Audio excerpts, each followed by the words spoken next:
আটটা থেকে ballot counting শুরু, আর 2 মিনিট মতো সময় বাকি রয়েছে। 8:30 থেকে শুরু হবে ইভিএম কাউন্টিং।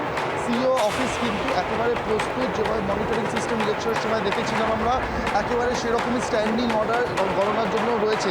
প্রথমেই জানিয়ে দেবো, সিও অফিস থেকে কিন্তু এই নির্দেশ দেওয়া রয়েছে সেন্ট্রাল ফোর্স বা যারা নিরাপত্তার দায়িত্বে পুলিশ আছে, যে কোথাও কোনো ক্রাউড যদি হয়, বেশি ভিড় জমে যায়, তাকে ডিসবার্স করতে হবে, তাকে সরিয়ে দিতে হবে। কোথাও ক্রাউড জমতে দেওয়া যাবে না।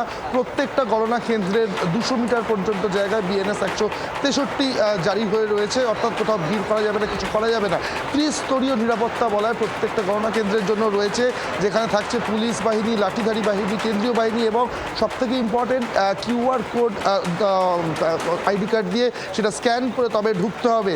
এবং যারা গণনা কেন্দ্রে গণনা কর্মীরা যারা ঢুকবেন, কোনো কিছুই অ্যালাউড না, মোবাইল ফোন অ্যালাউড না, ইভেন লাইটার বা সিগারেট যারা নিয়ে যেতে চান সেগুলো অ্যালাউড না। একমাত্র একটা পেন বা পেপার বা খাতা নিয়ে তারা ঢুকতে পারেন, এর বাইরে কোনো কিছু অ্যালাউড না। অর্থাৎ সব দিক থেকে কিন্তু সিও দপ্তর বা জাতীয় নির্বাচন কমিশনের তরফ থেকে চরম ব্যবস্থা নেওয়া আছে, যাতে কোথাও কোনো অনভিপ্রেত ঘটনা না ঘটে।